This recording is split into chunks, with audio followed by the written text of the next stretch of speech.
Before we break down the latest Vikings draft rumors, make sure you guys are subscribed. The 2023 NFL Draft is days away, and we're going to have you covered with everything going on around Minnesota, the picks, the grades, and the undrafted free agents.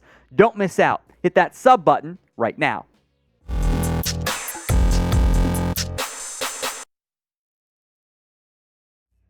You're watching Minnesota Vikings Now. I am Tom Downey, producer Patrick behind the scenes today as we break down some Vikings draft rumors out there.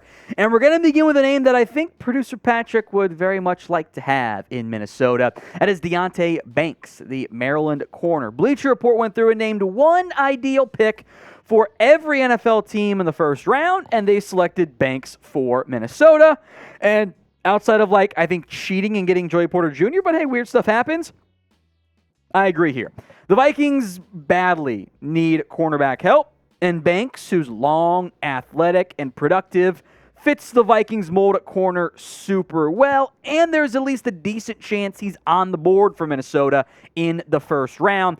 Banks allowed a 43.3% coverage rate last year, 258 yards, allowed 4 touchdowns, which a little bit higher than what I think you would prefer to have in that case.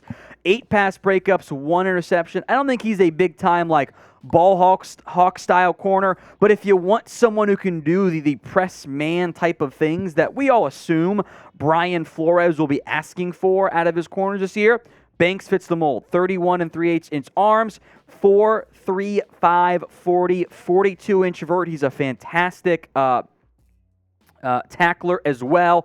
Banks is going to have, I think, for most teams, at least an early second-round grade, and when you're there at the back end-ish of round 1, he'll probably be the best corner on the board. And like we mentioned, you need to find a corner. Byron Murphy is signed. Now, maybe he's a nickel option for you.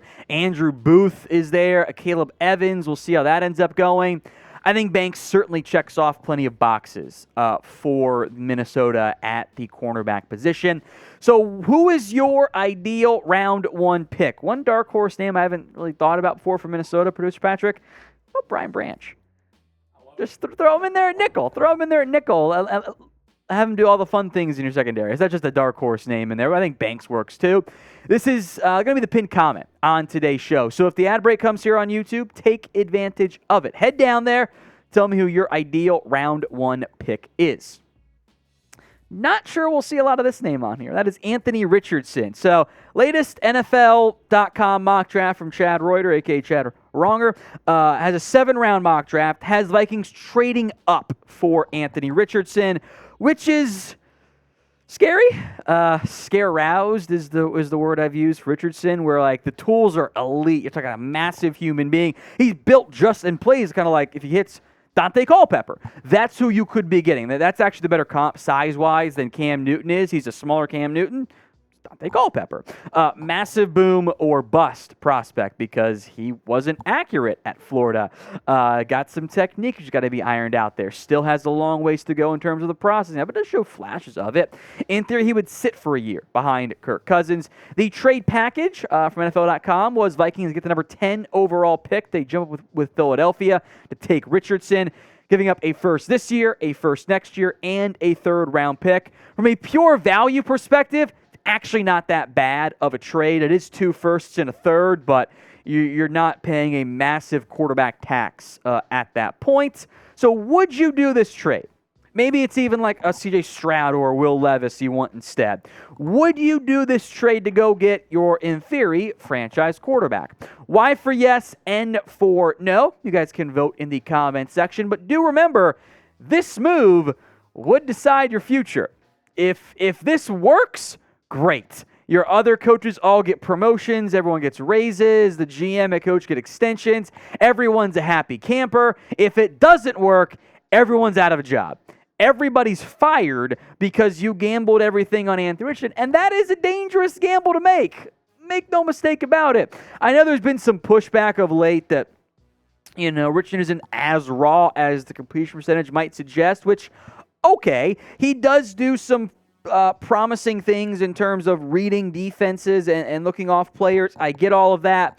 He also, and it's a pro and con, has yet to meet a pressure he doesn't think he can avoid or make the play out of. Like, he doesn't just throw it away. He will wait as long as possible and throw it away while getting hit. There is some deep ball success, opens hips up too early, shoot some airmails there. But if you want to go with the rare human theory for drafting, you don't find 244-pound quarterbacks with cannons for an arms who run a 4.43.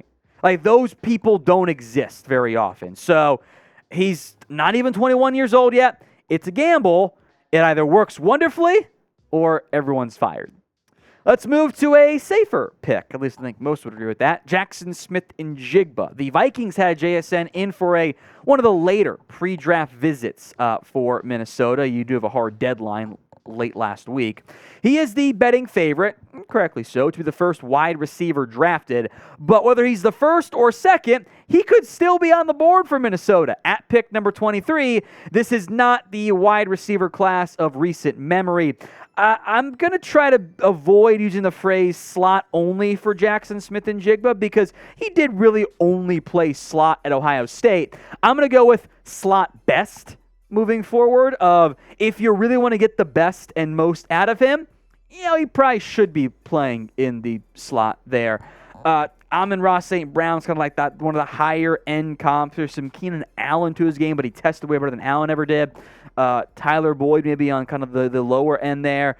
He's going to mostly play in the slot, and that's what confuses me. You've made your moves pretty clear this offseason. You're going to try to run more 21 or 12 personnel. That's 2 receivers out there on the field. Now, we had accused Justin Jefferson of being a slot receiver, although his athletic testing was still better, and the quick burst and the straight line explosion is why he works on the outside, maybe more so than JSN could end up being. But if you want to maximize JSN, I think it's in the slot. Are you going to play enough slot to maximize JSN with these tight end fullback plans you've got? I'm not so sure. Also, it should be a red flag. He missed the entire year with a hamstring injury. That's not normal. So what position should the Vikings draft in round 1? All things being equal, what position do you want to get? Sound off for me in the comment section right now. One more player to discuss, Bryan Bresee, the defensive tackle out of Clemson. Simply put, he scares me. Bleacher Report was going through some of the top controversial prospects. They labeled Minnesota as a potential fit. Bresee is talented. This was the number 1 recruit coming out of high school who never lived up to the hype. 4 sacks, 1.5 sacks, 3.5 sacks in 2022. Big-time boomer bust prospect. The lack of production scares me, and we often talk about excuses versus reasons for why a prospect doesn't produce.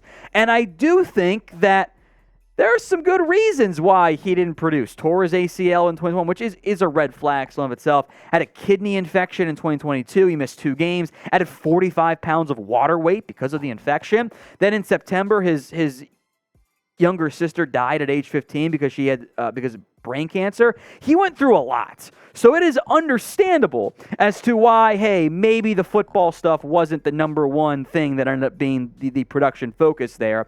But there are still issues. High pad level. He's on the ground too much for me, but he's a freak athlete. And I do wonder where you play him. I think 3 through 5 technique works pretty well. You maximize him, I think, in the Vikings defense. When they're in the 3-4 base, he's on the outside. When you go to your nickel packages, he's on the inside playing the 3 technique role. Jerry Tillery is my comp for similar range, late first-round pick out of Notre Dame. Great athlete, hasn't lived up to the expectations so far. Now, I think Tillery has some attitude stuff that Bresee does not have, and that makes me feel better about Bresee. But this is a boom or bust prospect. And in the end, I just wonder, shouldn't you just go corner? As long as a Forbes or a Banks or a Porter is there, shouldn't he be the pick in the end for Minnesota? I'm down to add more defensive line talent. I'm just worried about that cornerback room as things are currently constructed for Minnesota.